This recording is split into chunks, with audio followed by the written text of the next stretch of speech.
ঐতিহ্যবাহী স্বাদ আর বাঙালিয়ানার গন্ধে ভরপুর ঠাকুর বাড়ির রান্না আজও বহু বহু মানুষের কাছে সমানভাবে জনপ্রিয়।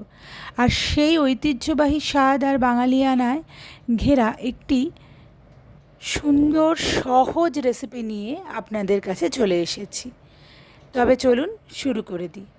আজ রান্না করছি পটলের একটি রেসিপি। এর জন্য কড়াই গরম করে পটল ডুমো ডুমো করে কেটে নুন হলুদ দিয়ে ভেজে নেব। আর পটল মানেই তো সেখানে আলু লাগবেই, তাই আলু ও নুন হলুদ দিয়ে প্রথমে ভেজে তুলে নিচ্ছি।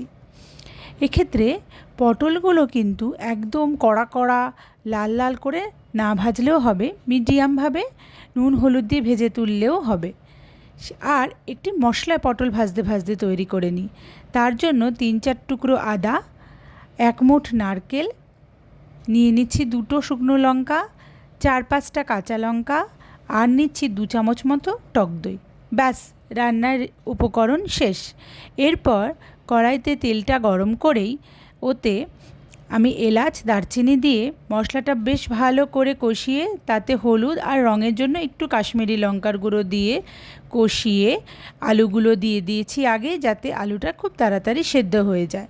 আলু অর্ধেক সেদ্ধ হয়ে গেলে পটলগুলো দিয়ে একটু কষিয়ে নিয়ে গরম জল ঢেলে দিতে হবে।